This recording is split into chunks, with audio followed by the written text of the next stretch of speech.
Olá, pessoal, sejam muito bem-vindos a mais um diálogo sobre Umbanda. Eu me chamo Felipe Brasil, eu sou dirigente do Templo Espiritualista Umbanda, casa de Umbanda localizada em Maricá, no Rio de Janeiro. E hoje nós temos a honra e o prazer de receber Pai Armando de Oxóssi, dirigente do Templo Espiritualista São Francisco de Assis, a casa do Caboclo Tabajara, né, a casa de Seu Tabajara, como é conhecida, no Rio de Janeiro. Pai Armando, sua bênção, meu irmão, seja muito bem-vindo. Que o Senhor te abençoe, sua bênção, Felipe. É um prazer estar aqui no seu programa, né? Aqui nesse trabalho sério que você faz. Apesar de não nos conhecermos pessoalmente, as informações que chegam a mim sobre você, sobre o seu trabalho, têm méritos de aplauso. Parabéns e é um prazer estar aqui com você.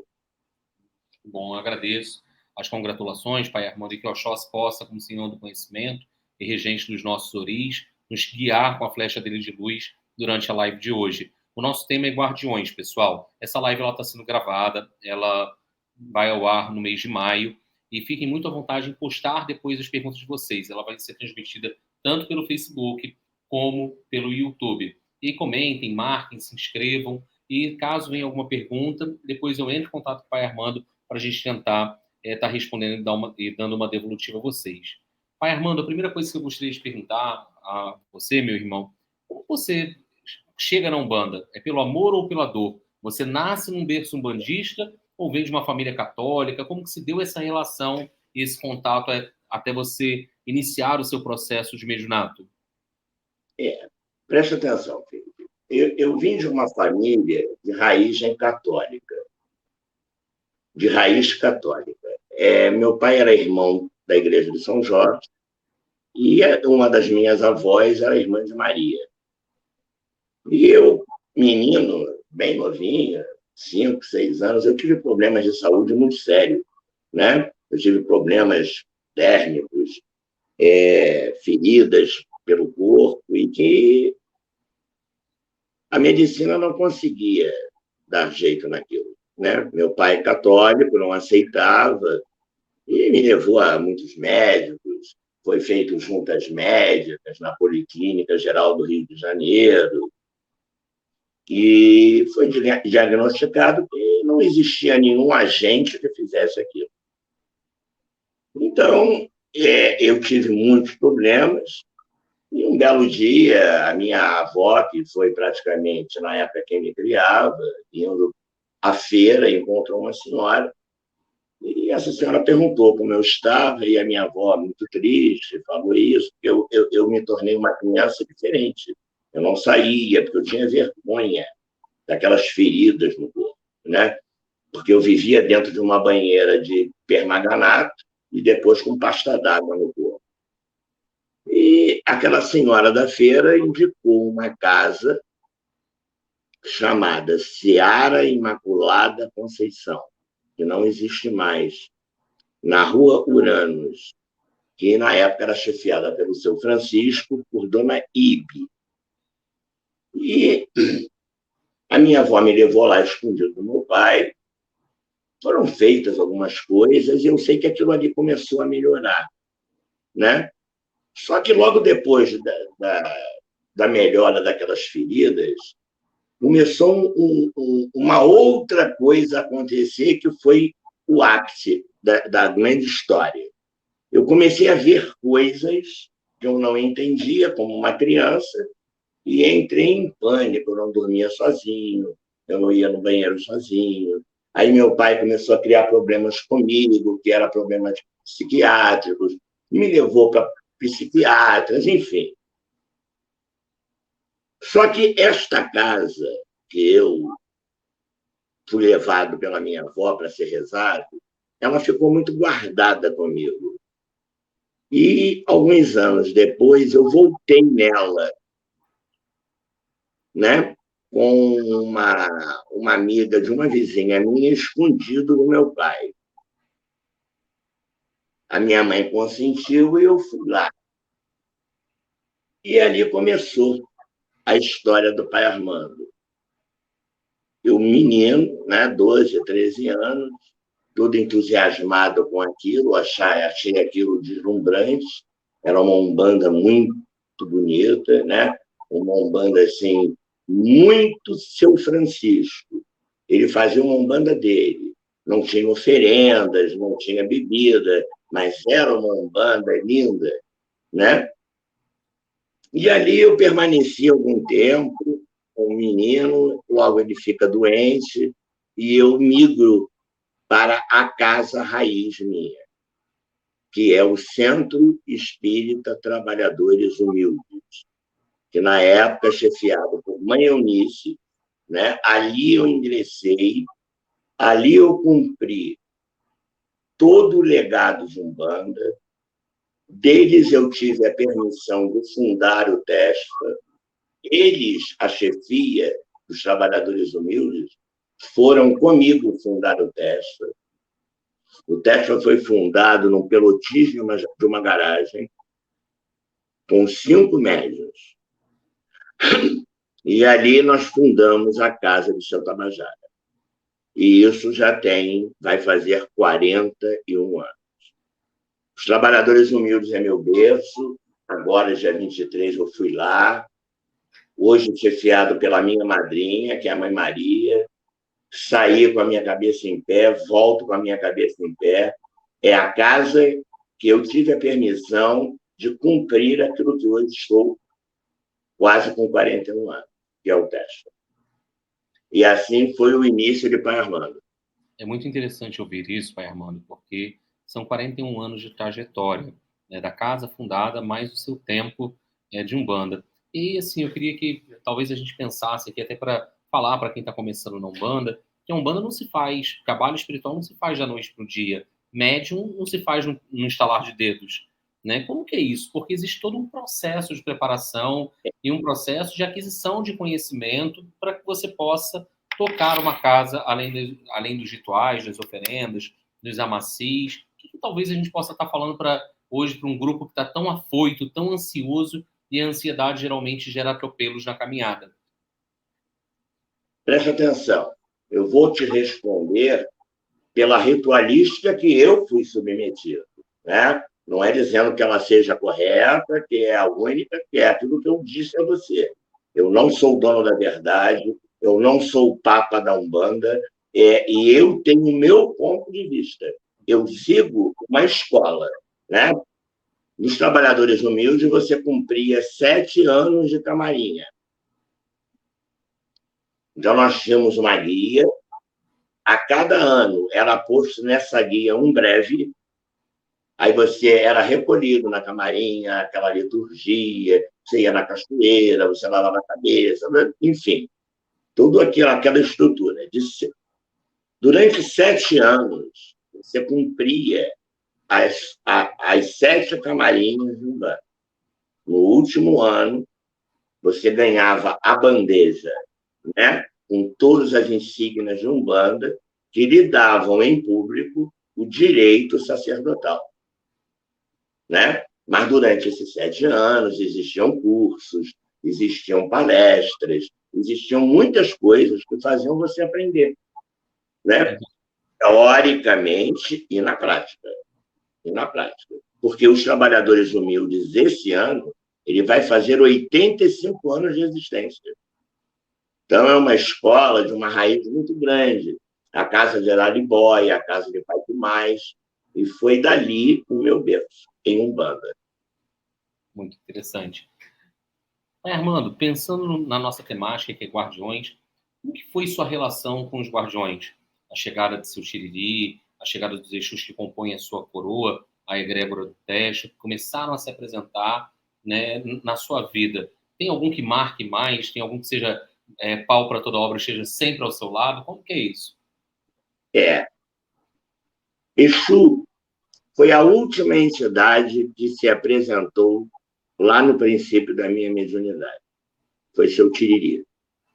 Que todo mundo dizia que era tranca-ruas. E eu louvava muito seu tranca-ruas, mas eu não incorporava isso. E na Seara Imaculada Conceição teve uma descarga. Né? Quem chefiava a gira de Exu lá era seu Marabô. E eu fui posto naquela descarga, aquelas descargas de Umbanda que dá a mão, né? que hoje você quase não vê mais isso. Então, dava a mão e vinha aqueles espíritos menos evoluídos. E foi numa descarga dessa que, após essa descarga, seu Tiriri apareceu. Eu tinha 17 anos quando seu Tiriri se fez presente. Seu Tiriri é meu guardião, é meu grande amigo, é aquele que é meu advogado. Apesar da gente ter uma divergência às vezes, é o meu grande advogado, meu grande amigo, me acompanha desde menino, né? Praticamente, ele tem essa trajetória da guarda do Templo de São Francisco, né? Eu tive contatos astrais com o seu Tiriri, ou melhor, um contato astral com o seu Tiriri, que aquilo ficou marcado para mim, né? Eu saindo dos Trabalhadores Humildes, com duas pessoas amigas, já de madrugada, existia no muro da linha do trem um homem em pé, assim, media assim, uns 29 anos, louro, sardento, tinha uma camiseta escrita, preste atenção, USA, uma bermuda e uma sandália de corda tipo grega. Como ali era final de ano e tem o clube social, o Social Ramos Clube ali, eu deduzi, esse cara veio do baile lá do social, né? Baile de final de ano. E ele estava encostado na linha do trem, com a mão debaixo da camisa, e ele fazia assim. E eu virei-me para o Ogan, que estava do meu lado com a esposa, e disse assim: não vamos atravessar a rua, não. Vamos ficar desse lado, porque se a gente atravessar a rua, aquele cara vai ficar de costas das nossas costas. E o que é que ele tem ali debaixo da blusa? E ficamos do outro lado. Nisso, ô Felipe, lá embaixo na rua Orange apontou um ônibus. Aí nós atravessamos. Quando nós atravessamos, o ônibus era a garagem. Passou e a gente ficou ali do lado do cara. Felipe, ele saiu do muro, ele me olhava. Rapaz, hoje eu estou com 63 anos. Eu nunca mais me esqueci daquele olhar. Ele me olhava sem piscar. Ele saiu do muro pela honra e glória do Tesfa. Ele tirou a mão de dentro da camisa, era um cigarro. E ele disse para mim: acende para mim. Eu acendi o cigarro. Eu. E ele voltou para o muro. Mas o tempo todo ele não tirava os olhos de mim. Eu fiquei muito nervoso. Era um rapazinho, né? Com medo, apavorado. Aí o meu amigo, que era o homem, disse: Armando, vai embora, que esse ônibus vem aí serve para você. Porque eu soltaria 4 pontos depois. E eu fui. Eu olhei para trás, ele no muro, encostado. 4 ou 5 pontos depois eu soltei. Atravessei a rua Uranos e entrei na minha rua, na Vandecote. Abri o portão e fechei e escutei aquilo assim. E eu olhei, era o cara do outro lado da rua. Ah, rapaz. Aí não teve. Eu tinha uma amiga que morava no térreo, que era a Rosa, mãe do Ivan, que foi filho de santo meu. Eu entrei de cabeça pela janela da Rosa, eu caí em cima da Rosa, do Ney, que era o esposo dela, dormindo, e eu queria falar, eu não conseguia, meu pai desceu correndo, e ninguém encontrou ninguém. No outro dia, eu fui na casa do Ogan, né? E perguntei a ele: rapaz, e Armando? Nós ainda ficamos ali uns 20 minutos. Ele ficou lá. Nós fomos embora, ele ficou lá. Por quê? Porque na gira do Tesfa, dos Trabalhadores Humildes, antes de eu trabalhar com ele, Eu disse para ele, se eu queria, eu vou sair daqui tarde. O senhor me leve em casa, por favor. E ele cumpriu o que eu pedi a ele. Ele me levou em casa. Então, eu tenho dele um respeito muito grande, como todo o Tesfa tem um respeito a ele. Né? Ele hoje é um Exu que não incorpora muito, fica lá na casa deles, vem em horas específicas, em horas necessárias, porque quando eu completei 50 anos de idade, um outro Exu apareceu, que é ele que hoje trabalha mais na caridade. Né?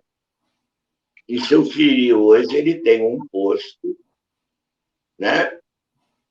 E junto com ele a minha grande rainha, a minha grande deusa, chama-se Maria Figueira.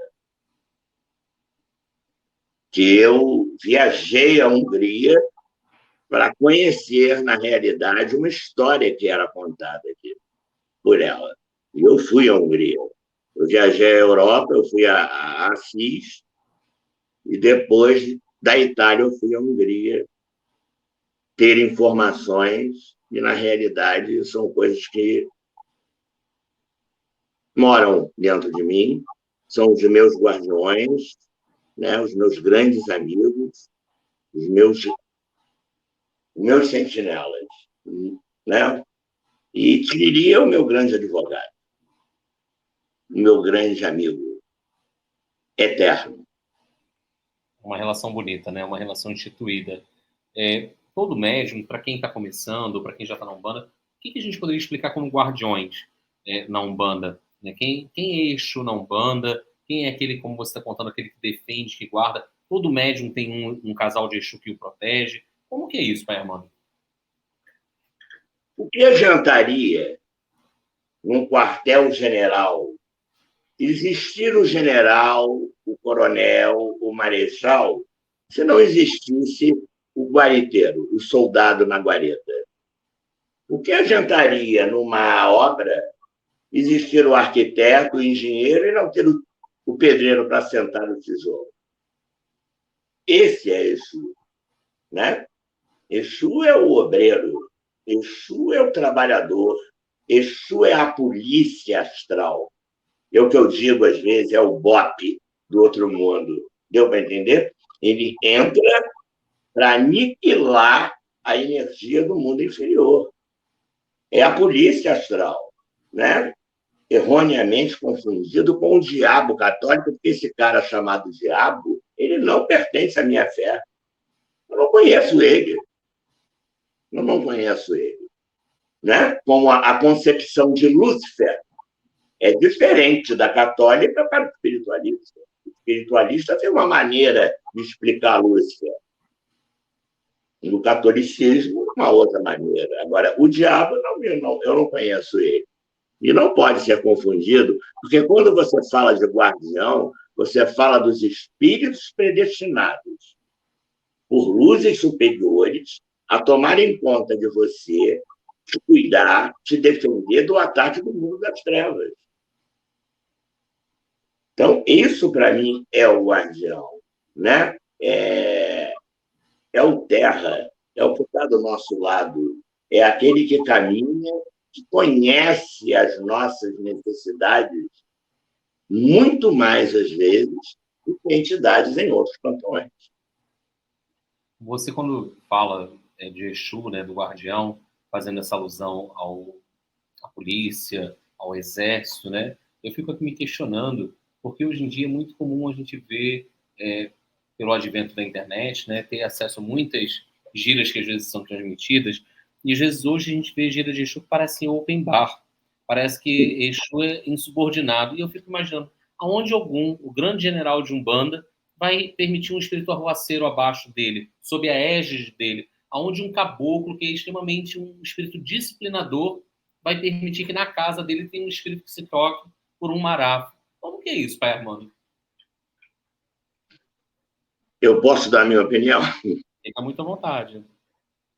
Eu acho que, hoje em dia, A palavra Exu, como a pombagira, né? Porque eu conheço pombagira, eu não conheço outra denominação, né? Eu, como um bandista, eu conheço a pombagira, né?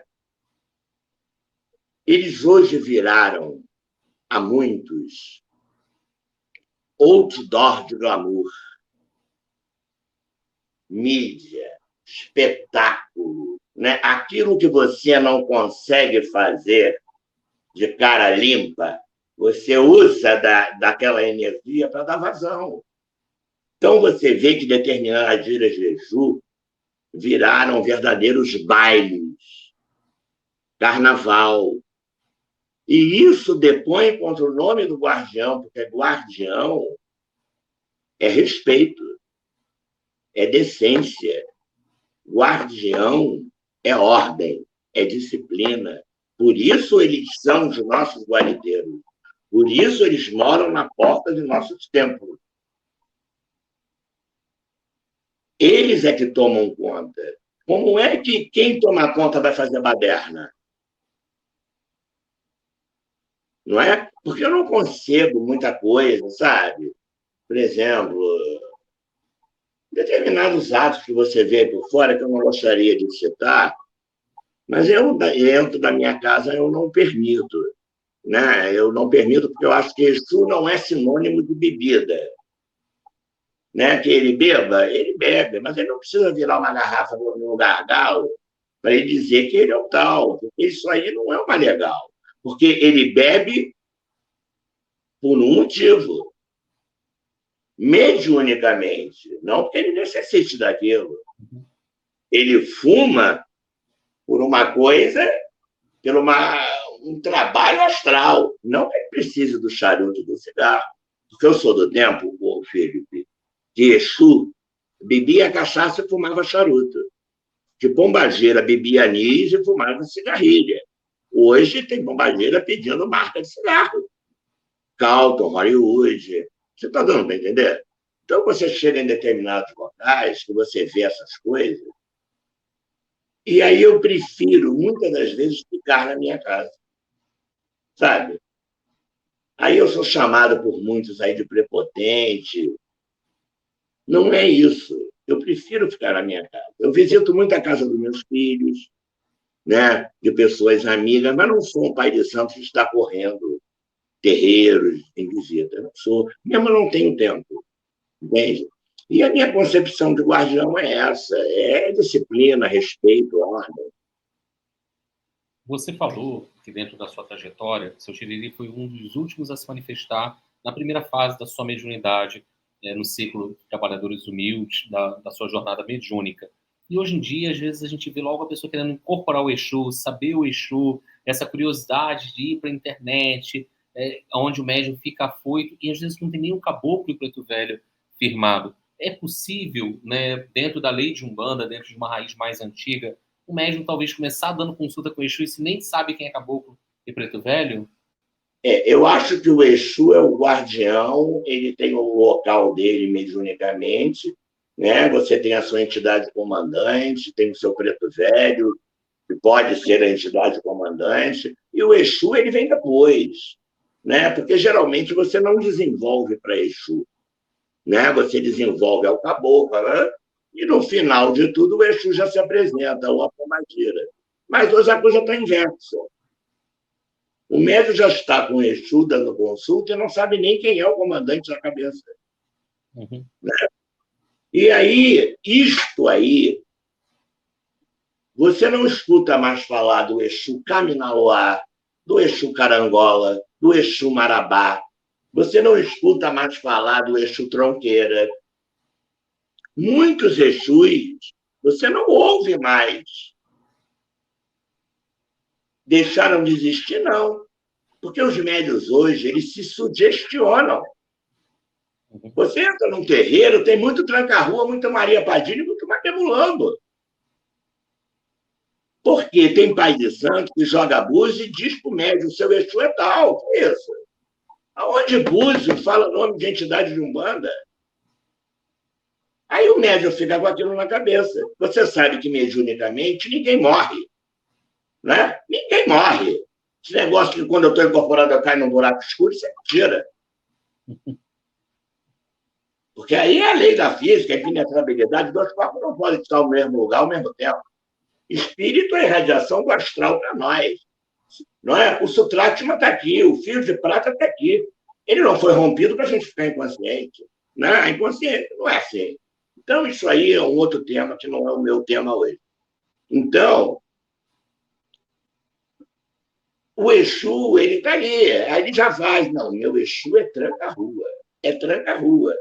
E na hora, mesmo que seja o Exu Caminaloá, vai ser o tranca-rua. Vai ser o tranca-rua. Porque ele está sugestionado. Né? Você não escuta mais falar na pombageira das almas, na pombageira Maria, da pombageira da estrada, você não escuta mais. Porque eu tenho, na minha escola, presta atenção, não é que seja o certo, a minha escola, que Exu é diferente de pombageira. Porque pombageira é uma energia, Exu é outra. Né? A minha escola, Exu Maria Padilha, Exu Maria Mulambo, Exu Maria Figueira, a pombageira da praia, a pombageira do lodo, a pombageira da estrada. São duas falanges na mesma sintonia, mas separadas energeticamente. A minha escola, presta atenção. Né? Então, você não ouve mais. E isso aí, você entra dentro de um TV, tem 15 Maria Mulambo, 20 Maria Padilha, 17 Tranca-Rua, e cadê o resto? Eu brinco sempre, cadê seu tranca-gira? Cadê seu tranca e retranca? Seu sete cadeados? Você não ouve mais. Você não ouve mais. Você acredita que durante a minha vida inteira eu só ouvi o nome do Exu Morcego num médico que foi meu filho, que foi o Alex?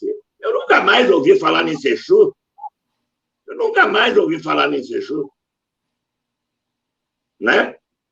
Como, por exemplo, você vai...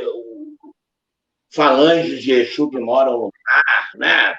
Como o Exu da Maré, como... Hoje você abre aí, tem gira de mendigo, tem gira de pirata, tem gira de palhaço. Isso, cara. Tudo junto na energia de Exu.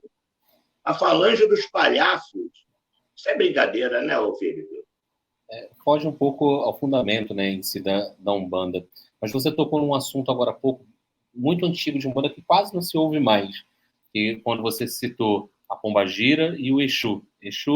Exu Maria Mulambo, Exu Pombagira da Praia. Explica essa diferença de forma um pouco mais clara, para quem está começando, para quem nunca escutou esse termo, que vai falar assim, Exu, não, eu só ouvi falar da Pombagira. A falange de Exu, né? A falange de Exu, ela não é, porque a palavra Exu, para mim, não é feminino, não é masculino de Pombagira. São duas legiões diferentes. A pombagira, lá não existe energia masculina. É só uma energia feminina. E na falange de Exu, você encontra o Exu homem e o Exu mulher. Uhum. São trabalhos na mesma proporção, mas são falanges distintas. Porque dentro do reino da energia das pombagiras é que você vai lidar com a magia do amor, né? Com as coisas mais da vida. E o Exu seria mais o guardião, né? A polícia feminina e a polícia masculina. E isso aí é uma diferença. Presta atenção no que eu estou falando, para não haver discordância. É a minha escola. Não é que seja o certo. É assim que eu aprendi e eu repasso o ensinamento. É interessante esse ponto aí, para quem às vezes não tem alguns pontos antigos na Umbanda que vão saudar. Vamos saravá Exu Pombagira, né? Algumas saudações que Exu Mulher, alguma coisa assim que a gente quase não vê mais hoje em dia. Agora, quando você quando usa Laroie, não, isso não é saudação de Umbanda. Eu uso Laroie, né? Laroê Exu. Mas a saudação de Umbanda não é Laroê, né? A saudação de Exu na Umbanda é Banda na Gira Exu. Uma saudação das pombageiras é girar, girê. Não se vê mais quase casa nenhuma sauda banda gira, né? Isso é Não, muito nem antigo. eu. Às vezes nem eu, tá? Isso virou um costume. Uhum. Laroê ficou O praticamente Laroê ficou aí. assumiu esse papel.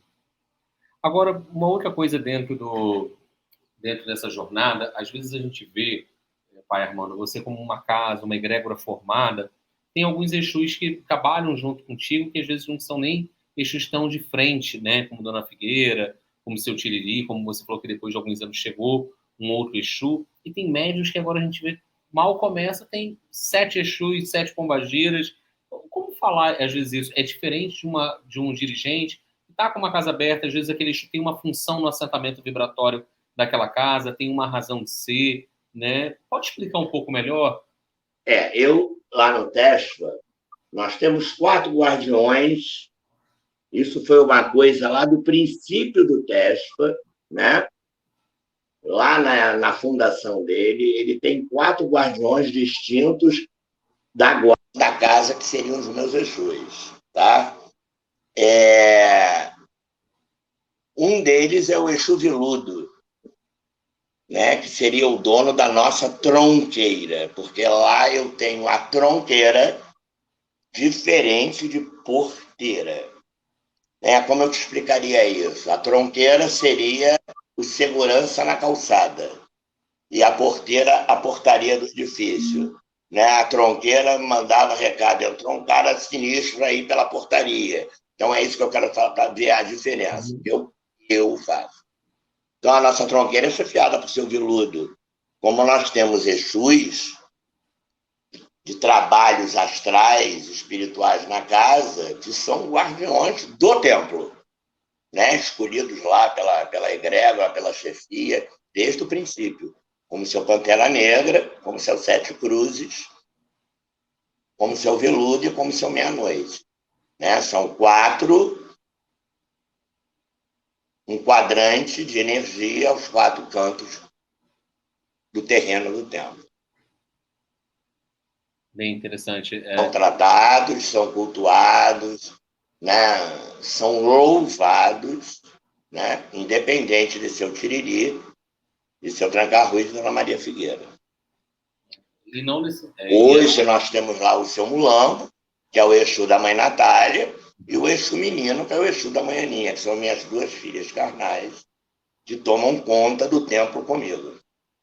É interessante você colocar isso, que tudo tem uma razão de ser e um fundamento. Tá sem som, não estou te ouvindo. Deixa eu... Voltou? Tá me ouvindo? Vai Armando. Consegue... Agora voltou o som. Fugiu o som.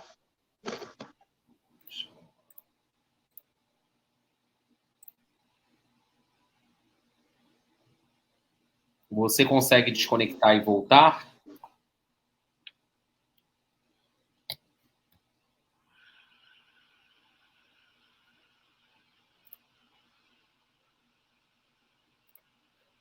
Consegue ouvir? Deixa eu ver aqui.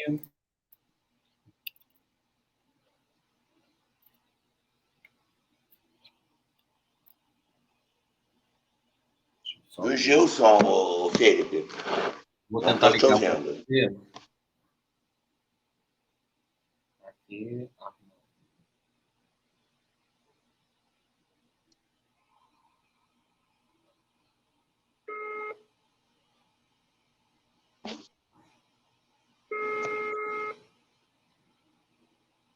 Pai Armando consegue ouvir? Pai Armando consegue ouvir? Agora estou te ouvindo, lá não. Tá, fecha. Eu vou pedir para que você feche o vídeo e saia e volte novamente, porque assim às vezes restabelece, tá bom? Tá bom, tá bom, tá bom.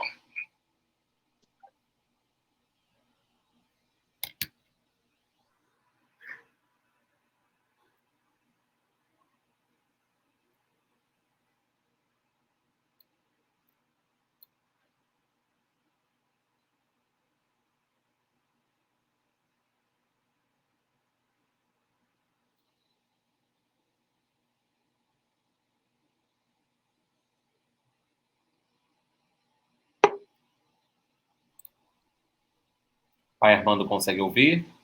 Agora sim. Então, tá ótimo.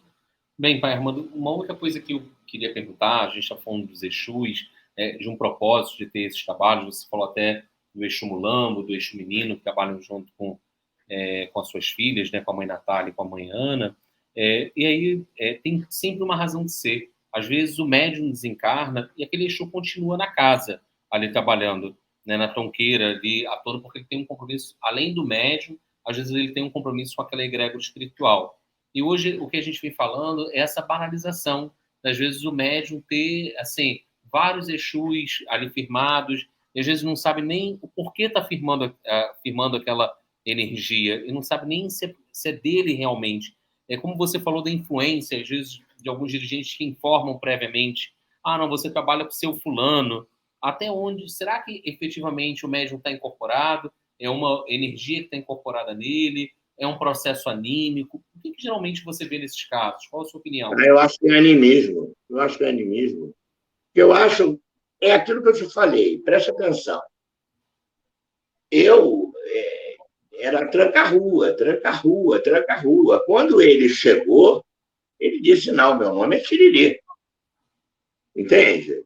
Eu não deixei me sugestionar. Eu era menino, eu era rapazinho. Eu podia ter me sugestionado. Né? Porque eu acho que você, quando está ali, você tem que se entregar de corpo e alma.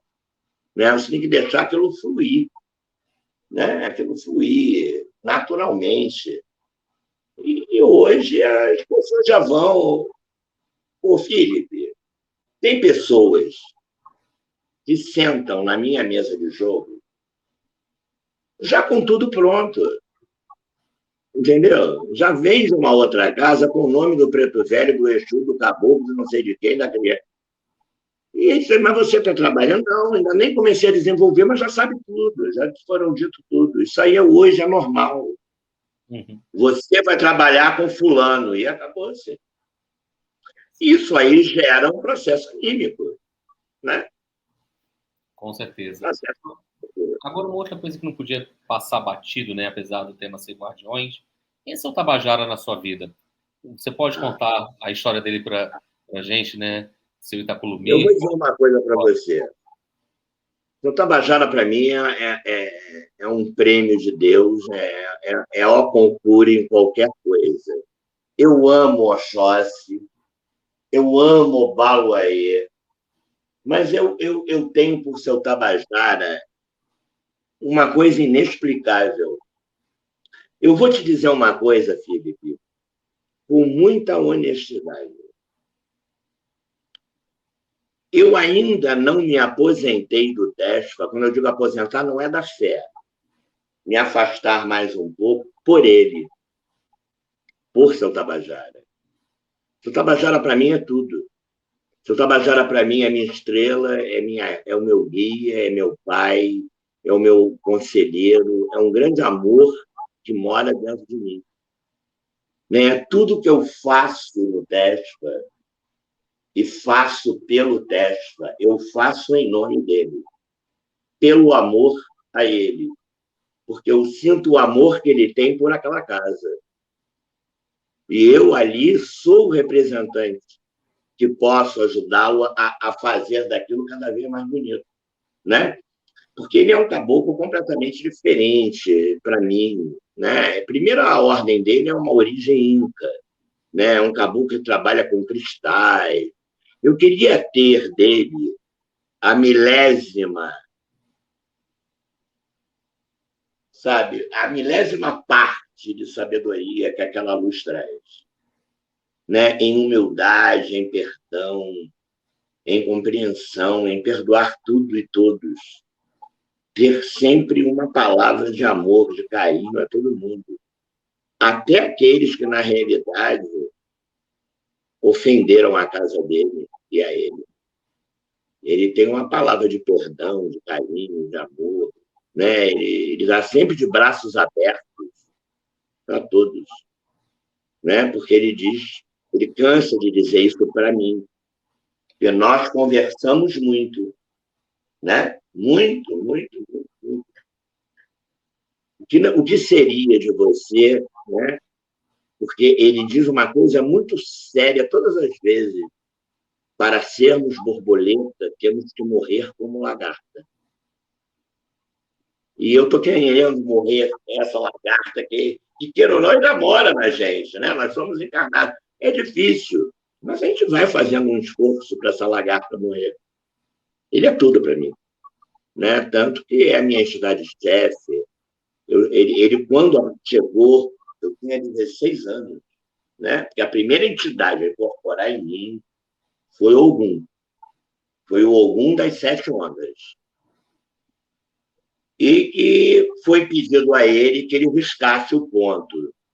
E ele disse, lá na Seara Imaculada Conceição, que a orelha não passava na frente da cabeça. Que ele tinha vindo abrir a minha mediunidade, mas o meu comando não era ele. E foi pedido a ele que então trouxesse o comando. Foi quando seu Tabajara apareceu pela primeira vez. Né? E durante a minha vida, a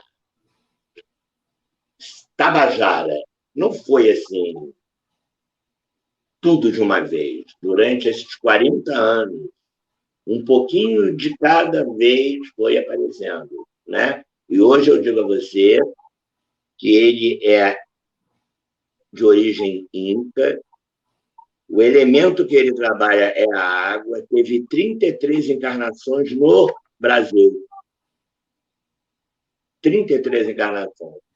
E todas elas junto com Jurema. E uma dessas encarnações ele foi um frei. Né? E é uma história longa, né? E porque o que aconteceu? Do nada, eu conheci uma pessoa no Espírito Santo, em Cariacica, a Fraternidade Tabajara. E eu entrei em contato com ele e comecei a conversar com ele lá. E aí nós fomos descobrindo coisas, entendeu? Eu fui descobrindo coisas. E aí eu montei o quebra-cabeça. Porque lá em Cariacica existe a Fraternidade Tabajara. E se você observa a construção da casa, o símbolo da casa, não são iguais, mas tem algo em comum que você não sabe explicar. Entende? A mesma falange, né? Uma representatividade aí dessa mesma linhagem, que não é um caboclo fácil também de se ver hoje em dia. Tem uma origem na 13ª dinastia Inca, né, de Atahualpa.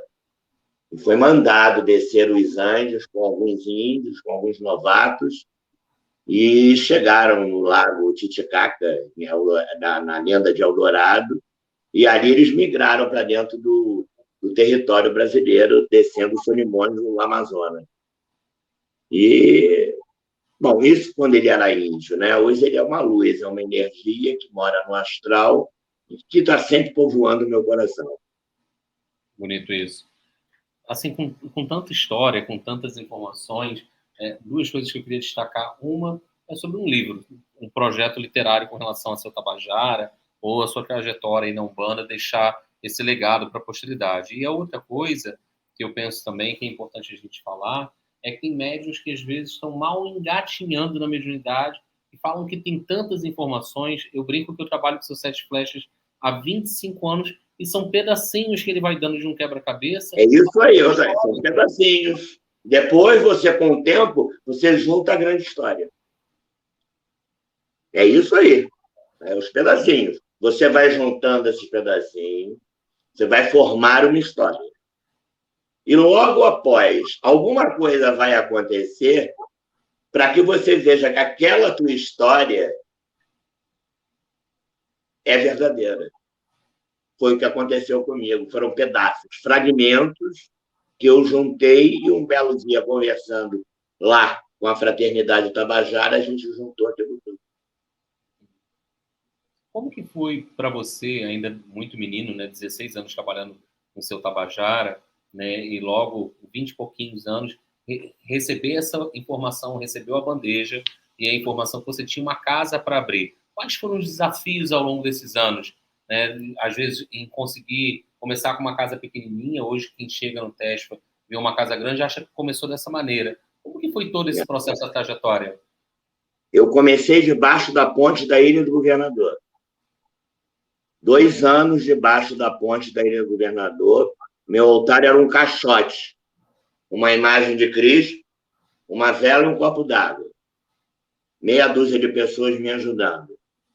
E diziam a seu Tabajara, ajuda a gente a arranjar uma casa para a gente fazer, para a gente fundar o seu templo. Isso ainda não é a época. Primeiro eu quero testá-lo e ter certeza que é isso que ele quer. Assim que eu tiver certeza, eu darei caminho a vocês. E assim aconteceu. Foram 2 anos dele, debaixo da ponte. Chuva, sol, frio, calor. E juntava gente, as pessoas passavam de carro, paravam, a nossa assistência era assim, eles saíam dos carros, sentavam na mureta da praia e ficava ali, o pessoal batia palma, e meia dúzia de gente, eu, garotote, meia dúzia de gente, parecia um bando de maluquinho, mas a gente estava lá. Todo sábado, de 15 em 15 dias, tinha a nossa gira lá. E assim começou a nascer o Tesfa. Porque quando eu digo para você que a nossa Umbanda é tabajariana, que eu falo aí no Facebook, porque tudo dentro da nossa casa foi designado por ele. Até o desenho da nossa bandeira foi desenhado pelo seu Tabajara. Os nossos amacis, os nossos batismos, os nossos sacramentos, né? Que a Umbanda tem os sacramentos, né? Até a liturgia fúnebre, né? Dos que partem da casa, tudo foi designado por ele. Então, eu digo que é uma Umbanda Tabajara, né? Porque até o patrono da nossa casa, que é Francisco de Assis, foi um desígnio dele. Então, é o que eu te digo, eu fui apenas um instrumento, porque ele fez tudo, né? Ele fez tudo. E nós temos rezas, orações feitas por ele que nós utilizamos, cantigas que nós utilizamos nos amacis, para quinar as ervas, tudo ele trouxe. E tudo nós cumprimos. Então, por isso que eu digo que é uma Umbanda Tabajara. Nós somos tabajarianos, né? É uma brincadeira, mas que isso pegou lá no teste, né? Todo mundo diz, eu sou tabajara. Então, vamos ser tabajara, que é bom ser tabajara. Tem uma história também que eu sei, Rony, que eu acho assim, para ilustrar também, além, eu acho que desse desafio debaixo da ponte, teve uma vez que o terreiro alagou, né? E aí surgiu um ponto muito bonito para o seu Tabajara, que é o choveu. Como que é essa história desse ponto? Como que foi a chegada na outra casa? Olha, primeiro, eu sei como você sabe da história, porque nós temos uma pessoa em comum, né? Que eu gosto muito, considero muito, que é o Wallace, né? É um organotamil, nasceu na minha casa, veio para minha casa um garotinho, pequenininho mesmo, pequenininho, de segurar ele no colo, assim, entendeu? Então, ele sempre foi uma pessoa que muito respeitou, é uma pessoa de uma índole muito boa, o William, né, o Oda. A mãe dele também foi iniciada na minha casa, a Vânia, e eu fico até feliz de saber que ele está hoje, né, com você, porque você presta atenção no que eu estou te dizendo, não estou lhe bajulando, mas as informações suas que chegam a mim são muito boas. Inclusive da minha filha mais velha, que assistiu uma live sua, onde você falava dos 7 corpos. Alguma coisa assim, né? E ela disse, pai, como ele é inteligente. Que pai de santo. Eu digo, isso ainda existe, minha filha, ainda existe, né? Porque eu também tenho uma formação esotérica, depois de muita coisa, né? Depois da Umbanda, do Raspar Santo, e aí eu cismei que ainda faltava alguma coisa. Aí eu fui para uma fraternidade esotérica, me sagrei sacerdote, cumpri 7 anos para me sagrar um sacerdote, e hoje sou o professor do 2º ano lá, que é o grau amarelo dourado, com o grau de mestre Confúcio. Eu estou sempre inventando história, deu para entender? Porque eu A cabeça adoro não para, aprender. né? Eu adoro aprender, eu gosto de aprender. Eu digo para o meu filho que agora eu vou procurar o Wicca, que eu quero saber o que tem dentro do Wicca.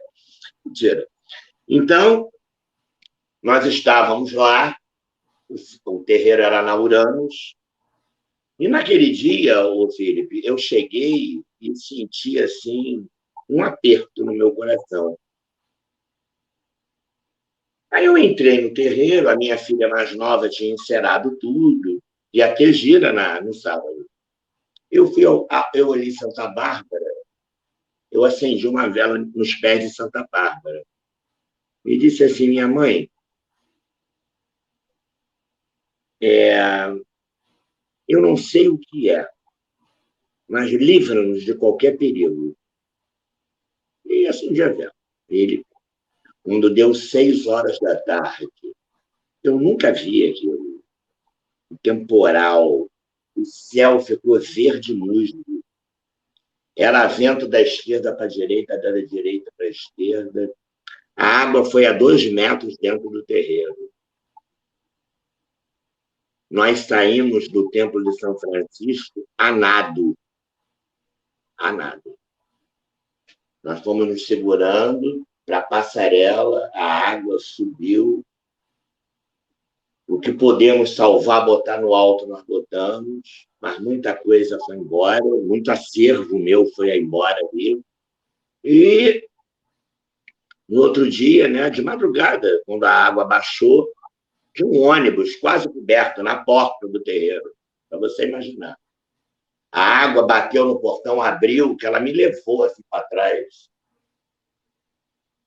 O retorno pelos vasos sanitários foi uma coisa terrível. Aí, no outro dia, presta atenção, o guardião aí.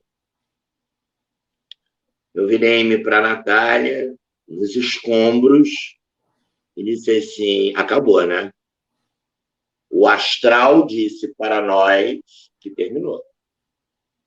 Aí seu Tiriri chegou, nos escombros, e disse assim: eu vou ver no que eu posso ajudar a ele. Não prometo ser agora, vou ver, o tempo que eu quiser. Sempre uma divergênciazinha entre ele e eu. E foi embora. 1 hora depois, o telefone tocou. Era uma conhecida dizendo que na rua Nossa Senhora das Graças tinha uma casa que tinha sido um salão de festas e que estava fechado. Eu fui lá. Quando eu cheguei lá, Felipe, eu olhei, eu digo, pô, isso aqui é muita carne para o meu anguzinho, né? Imenso. Aquilo é imenso, porque eu tenho a Umbanda, eu tenho a parte do Candomblé, e ainda tenho uma mata lá para trás, né? Com árvores, com um monte de coisa. E eu olhei aquilo e disse assim, eu tenho 6 pedreiras dentro do teste. 6. Eu digo, isso aqui é muita carne para o meu angu. Mas aí um homem chegou, o senhorio, o seu Moura, ele sentou na pedreira comigo e eu contei a história para ele. Eu disse, é uma casa espiritualista, está alagada. Ele disse assim para mim, vamos lá ver? Não. Ele olhou, aí... Agora, Armando, vamos voltar para onde a gente começou o papo. Eu já estava até meio com medo do cara, sabe? Pô, não resolve. Aí sentamos na mesma pedra. Ele disse assim para mim, gostei da tua cara. E estou sentindo o que você está sentindo. Eu queria vender isso aqui, mas não vou vender, não. Você quer alugar isso aí para você? Eu digo, hã? Eu te alugo hoje. Você tem fiador? Eu digo, tenho. Nem precisa de advogado, nem de imobiliária. A gente faz na boca, assina o contrato, compra o contrato. Isso era numa quarta-feira. Sexta-feira eu estava no Tesla.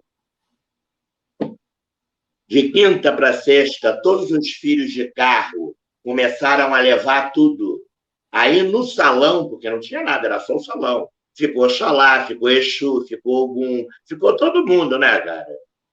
aqueles galões, né? A família reuniu ali, deu para entender?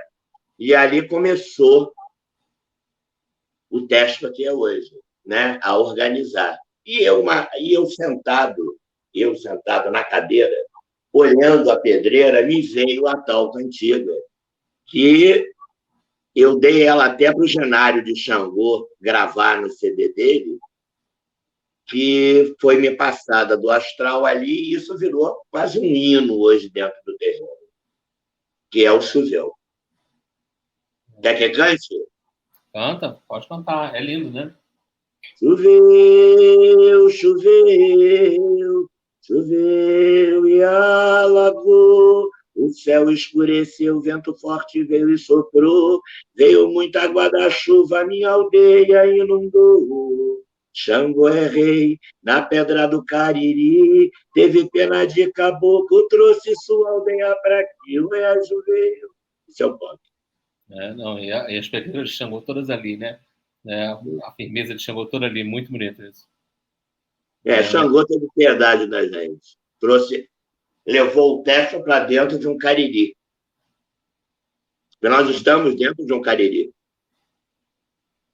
Tanto que qualquer coisa que você queira fazer no chão tem que ser de britadeira, porque é pedra. Caramba. E, assim, a importância, agora, quando você fala do ponto, né? De receber esse ponto, que é uma oração, né? Foi um presente da espiritualidade, a casa, como tudo desenrolou, a importância dos guias, né? Seu Tiriri correndo a gira dele em 1 hora, tem um retorno, né? Abrir uma porta, a gente vê ali o dedo da espiritualidade ali atuando diretamente com você. Eu acho que isso se reflete na gratidão a seu Tabajara e a toda a aldeia dele. Sim. E isso foi uma prova, né? Porque foi muito triste o que eu vi, né? A minha casa sendo invadida pelaquela água, as coisas sagradas sendo, sabe? Foi horrível, horrível.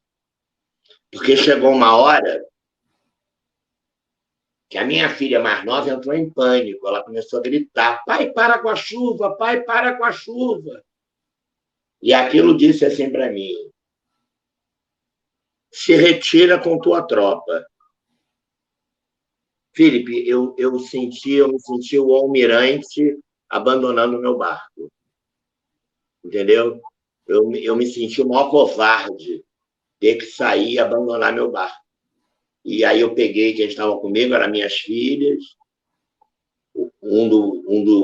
Na época ele era namorado, hoje ele é meu genro, uns filhos de santo. E eu disse, gente, vamos sair. Porque nisso a geladeira já estava boiando, já tinha subido, o freezer já boiava. Entende? Aí eu disse, vamos sair. Saí assim, me sentindo o almirante abandonando o barco. Foi muito ruim para mim. Levei com um amigo um galo, que era o... Ele tinha um nome, um coelho, que era o meu mascote, e na saída tinha uma rolinha morrendo afogada. Essa rolinha eu peguei, levei, e depois de algum tempo eu soltei ela no Tesfa atual. E o Fred, que era o coelho, se salvou. Godofredo era o nome do galo. A gente levou ele. Foram tudo para a sala da casa da minha mãe. Deu para entender? Os bichos de São Francisco, né? Não tinha como abandonar. A gente que levou todos eles. Agora, a gente falou em São Francisco. Como que é essa relação? Claro que tem uma ligação forte de São Francisco com seu Tabajara, mas São Francisco é o patrono da casa de seu Tabajara.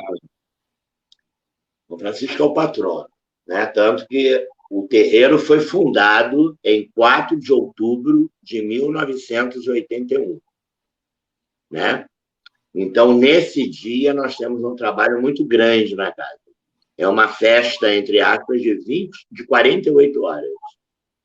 Nós temos as rondas, que nós fazemos de hora em hora a imagem, onde as pessoas, durante 24 horas, levam roupa, levam sapatos, né? E depositam os pés da imagem. Os mantimentos não perecíveis que a gente colhe nas sessões, né? Aí, no dia, nós temos tínhamos, no passado, um almoço aos 100 mendigos, que hoje não fazemos mais, né? Então, nós revertemos isso tudo para uma enorme carreata que nós vamos para o centro da cidade, levando a imagem em cima do carro do Corpo de Bombeiro, né? Com todas as bandeiras da casa. Nós vamos para o centro da cidade, uma carreata de 70 carros, né? Com um caminhão, com tudo que nós arrecadamos e distribuímos a todos lá no centro da cidade. Entramos dentro do Campo de Santana, Santa Clara passeou dentro do Campo de Santana, de carro, entendeu? Porque o MEC entrou lá e a gente distribui aquilo, a gente faz a carreata e à noite é a gira festiva. Na parte da manhã, a bênção dos animais, e quem faz são os caboclos, né, que as pessoas levam os animais para benzer. Bom, a chegada de Francisco de Assis como patrono foi uma opção. Seu Tabajara, quando ele dizia que ele queria dar à casa um patrono. Porque, deixa eu te explicar rapidinho. Nessas 33 encarnações, em uma encarnação, ele foi um frei, que chegou ao litoral do Ceará através de um naufrágio. E foi os Tabajaras que o acolheu. Então, mediante a isso aí, eu acho que é uma ligação, porque ele deveria ser um franciscano, e isso aí trouxe a ele o lenitivo de unir, né? Vamos dizer, duas fés. Por quê? Porque a Umbanda é sincrética, né? Ela é sincrética. Eu tenho consciência que Ogum não é São Jorge, mas quando se fala de São Jorge, você fala de Ogum, né? A primeira coisa. Mas eu tenho consciência disso, né? De São Sebastião não é Oxóssi, mas é sincretismo. E aí a gente, e não sou eu que vou mudar isso, entendeu?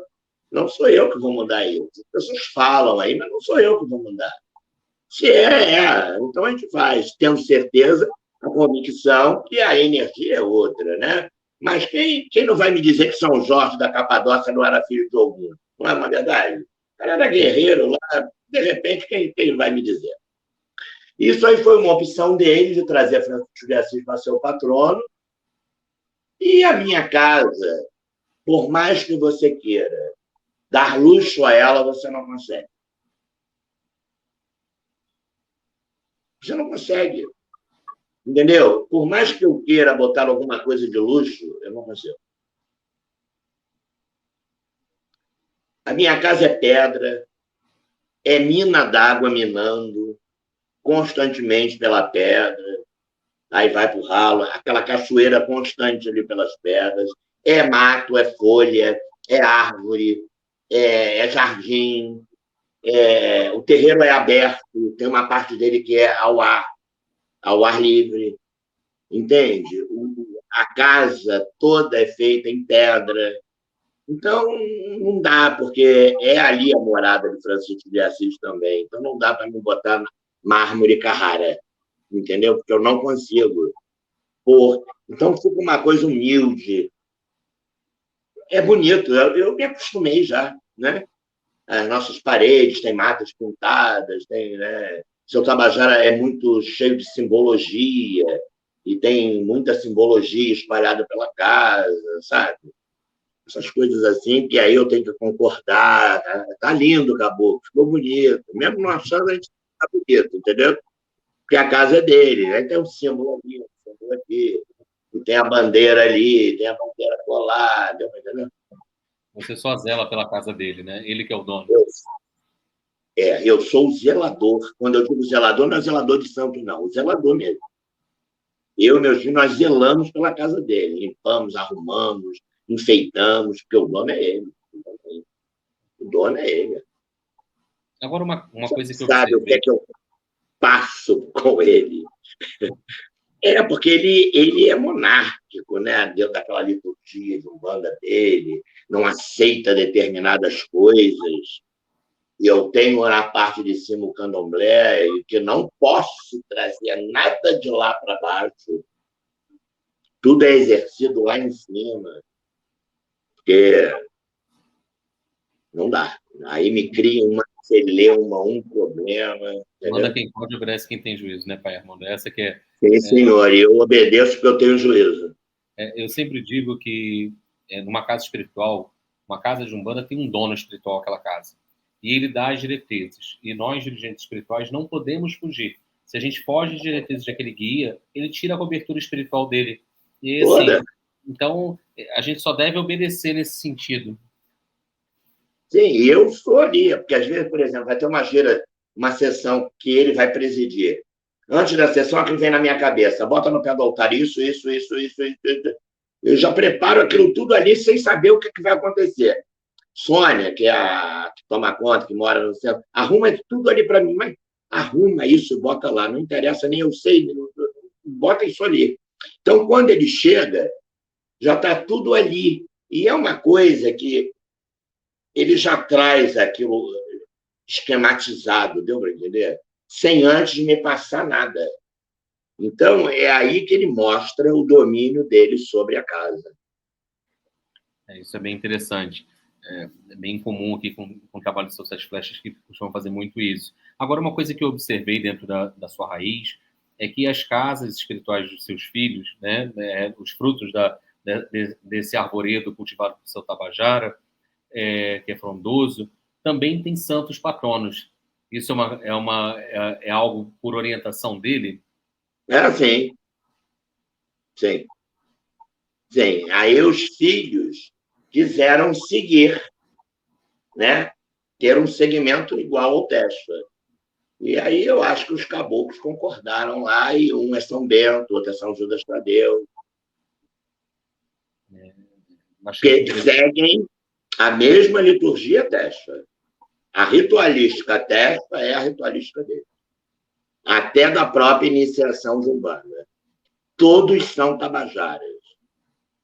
Claro, lá no Gabriel com aprimoramento, né? Com aperfeiçoamento diferente do seu tupi, lá no Daniel do seu sete folha, cada um tem a sua personalidade espiritual. Aí Uhum. bota, mas tem a mesma essência. Porque tem cada casa, né, tem energia daquele guia que está ali. Sim. A E raiz segue a agora energia. eu tenho um filho, Jorge Correia, aí é diferente, porque é o Teon, é uma origem diferente. Eu sou o pai do Jorge, né? Mas o Teon já tem muitas filiais, como eu sou pai da mãe Vera, lá de Belfort Roxo, que também tem uma casa diferente, porque ela é um segmento do falecido irmão dela, né? Esse já tem alguma coisa diferente, né? Como a Iara, tem uma casa no Jacaré, também a casa da vovó Quitéria, que é minha filha, também segue os mesmos ritos desta. Agora, uma outra coisa, né? Você falou dos pais, né? O que você recomenda para um médium quando está entrando no TESPA, né, começando na Umbanda? O que você, no alto da sua experiência, recomenda e orienta a quem está iniciando a jornada na Umbanda? Eu acho que para você entrar numa casa, você tem que casar primeiramente o seu coração com a egrégora dela. Você tem que chegar, você tem que frequentar uma, duas, três, 10 vezes, até a hora que o teu coração, né, diz para você, é aqui.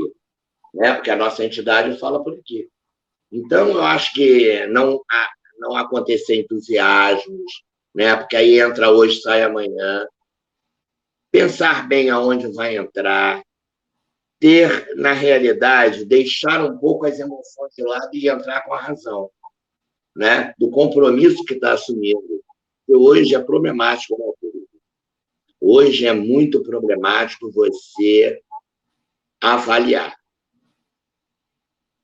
Isso aí eu acho que o médium ele tem que ter consciência e estudo primeiro de onde vai entrar, conhecer as normas da casa, né?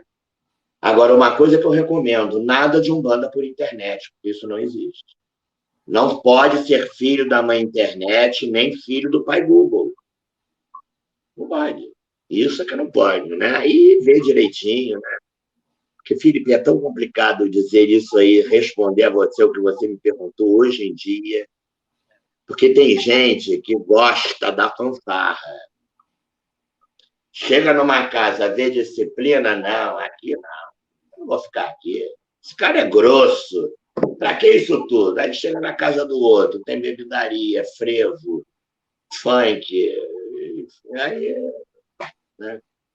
Eu sempre vou questionar, eu sempre falo, né, que trabalho espiritual é disciplina, disciplina, disciplina. Como dizia Emmanuel, o mentor de Chico, e não tem como. Qual espiritualidade vai se coadunar com bagunça, com indisciplina? Trabalho espiritual requer uma diretriz. Claro, claro. É a diretriz nossa. Você chega aí, cara. Você é uma pessoa que você observa, você é estudioso da coisa, você sabe do que eu estou falando. Você abre uns vídeos aí que eu vou te contar, cara. Eu vou te contar. Eu nunca vi coisas parecidas, sabe? Exus mudando de roupa no meio do terreiro, sabe, cara? Pelo amor de Deus. A bebida aparecendo assim, sendo entornada de verdade. Eu acho que tudo acontece, né? No coité, no cálice, no copo, a necessidade daquilo. Essas coisas que você sabe do que falo, né? E aí você vai. Ah, e aí, algum choroquê tomando conta da tira, um charuto. Isso faz com que os médicos se percam. Porque amanhã vão ter vários médicos recebendo algum choroquê que manda. Uhum. Sim. Entendeu? Porque isso aí é o condicionamento. É o condicionamento. Aí o Ogum Beramar, o Ogum Timbiri, o Ogum Naruê, o Ogum de Nagô, o Ogum Damasceno, tudo morre. Que aí vira o Ogum Choroquê, que não tem nem a ver com a nossa Umbanda, né? E virou uma moda isso agora, né? Tá uma moda. Você cita dessa moda, né? É onde muitas vezes a gente deixou de ver seu Naruê, seu Damaziano, algum Namaziana, seu algum Nagô, seu algum Sete Marolas, seu algum Sete Estrelas, seu algum da Estrela da Guia, né? Não, As coisas vão se perdendo, né? Hoje em dia. vou embora, vou embora, vou embora. Aí começa a inventarem histórias em nome de Umbanda que eu desconheço. Né? Pode ser até que estão recebendo, mas em tantos anos, eu desconheço isso. Porque hoje as pessoas falam de coisas abertamente que no passado eram sigilos, né? Não eram nem pronunciados em determinados locais, em determinadas horas. E hoje as pessoas, né, falam assim abertamente. Pessoas que não têm nem iniciadas são, sabe? E eu não gosto de dar muito a minha opinião sobre isso, porque eu posso falar até demais, deu para entender? Porque aí eu vou me tornar polêmico, e eu não estou aqui para isso. Não, esse não, É, eu tenho o meu ponto de vista. Não estou aqui para censurar ninguém. Apenas não faça igual. Agora, da mesma forma, e também sem o objetivo da polêmica, né? Mas o que a gente pode alertar aos dirigentes espirituais? Quais são os desafios? Porque as pessoas acham que é glamour ser dirigente espiritual. O que uma pessoa que vai se tornar dirigente ela vai encontrar pela frente? Porque as pessoas acham que é só a liderança. E o terreiro e o caminho do dirigente espiritual é um caminho extremamente solitário. Você tem a espiritualidade te amparando, mas o caminho do líder é solitário. O que você pode dizer, Pai Armando, dentro da sua vivência, né? Recomendar e orientar o que essas pessoas vão encontrar pela frente? A primeira coisa, para você ser um líder espiritual, você tem que ter coragem para enfrentar dois grandes monstros, né? A traição e a ingratidão. Você tem que ter pulso, né? É você querer fazer o bem sem visar nada. Você não pode visar troca, principalmente de sentimento. Porque você vai fazer hoje e vai levar uma ingratidão amanhã. Se você vai querer ser um líder atrás de glamour, você vai se perder. Porque a cadeira do pai de santo não é o trono do rei, é a cadeira do réu. Quem senta ali é o réu, né? Porque você lida com a coisa heterogênea. Você tem que, às vezes, deixar de ser sacerdote para ser psiquiatra, neurologista, analista, você tem que ser tudo. Você tem que ser tudo. Porque o filho de santo, ele acha em você que você nunca tem problema. E você está sempre pronto a servir. E esquece que, muitas das vezes, o seu pai ou a sua mãe também precisam, né, de uma palavra, de uma mão no ombro, mas eles olham para a gente como os salvadores da pátria, né? Os deuses encarnados, a ponto de ter pessoas que dizem, me salva. Eu digo, quem sou eu para me salvar, minha filha? Eu estou querendo ser salvo, entende? E as pessoas, para irem a caminho do sacerdócio, abdicar, ser humilde, torsos, guias, roupões, não dizem nada, não dizem nada. Axé não está em sabedoria, está na mão, né? Porque você tem que ter na mão para doar e no coração para passar, né? Porque não adianta você viver vestido, né? Fantasiado, como queiram. E viver de glamour. Eu acho que ser líder é pôr o pé no chão. É sair para trabalhar com os seus súditos. É levantar da cadeira e ir para a guerra junto com eles. Defender, ajudar, ir para a rua distribuir, né? É sair da figura do monarca e ir para o pé no chão. Porque líder não está acima, líder está do lado, junto com a sua tropa, com a sua turma, influenciando o nosso trabalho em prol da nossa querida fé. A gente já está aproximando do final da live.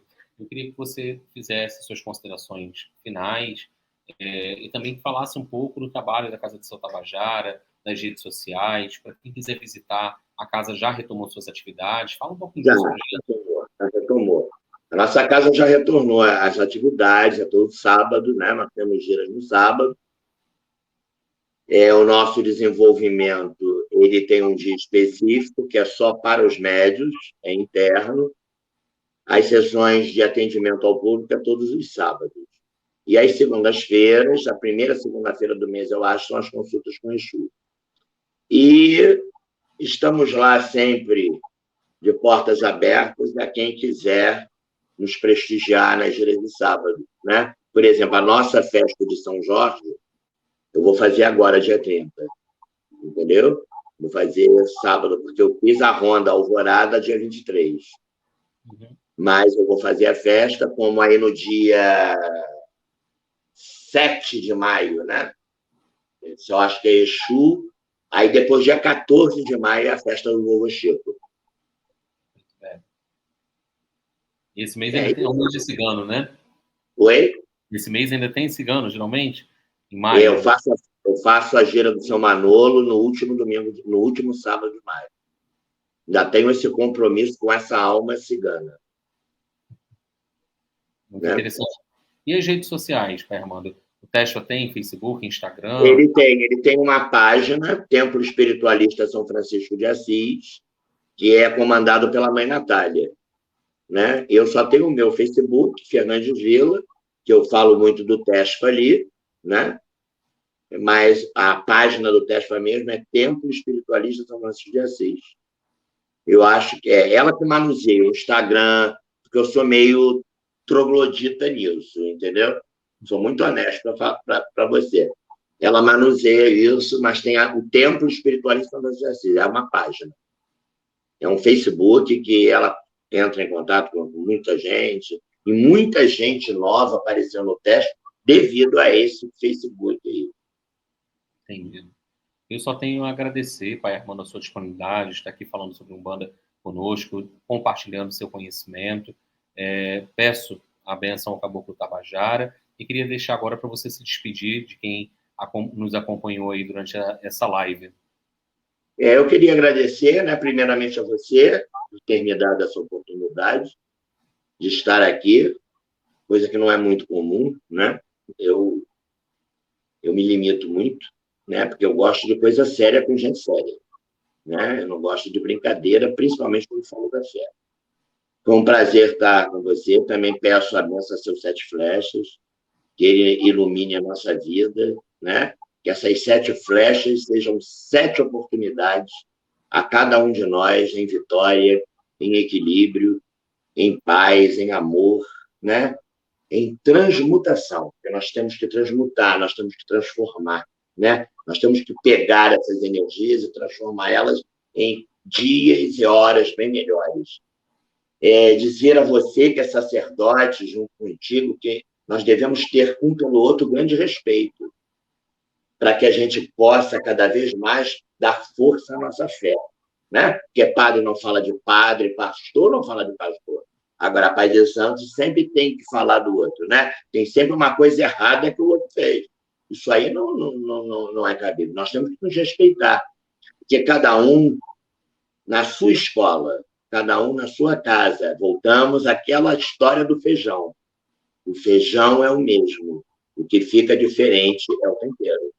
Mas tudo é o feijão, né? E a gente tem que ter essa concepção.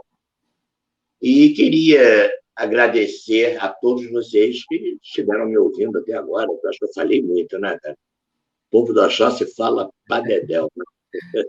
Só tem só a agradecer, né? Mas, essa fala, como o senhor colocou, acho que não foi muito, né? Acho que ainda tem muito a ser falado sobre Umbanda. Foi uma pitadinha aí desse conhecimento e que você possa seguir com a sua missão, né, difundindo a Umbanda, levando a bandeira da Umbanda, a bandeira de São Francisco de Assis e os ensinamentos do seu Tabajara a todos os seus filhos e a todos aqueles que lhe procurarem.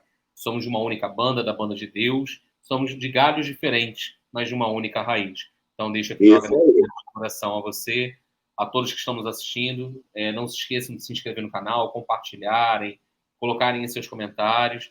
E agora, durante o mês de maio, logo após essa live com o pai Armando, a gente vai ter algumas lives sobre o povo cigano que vai estar acontecendo nesse mês, em homenagem também a Santa Sara. Pai Armando, muitíssimo obrigado e até a próxima, meu irmão. Grande abraço para você, Felipe.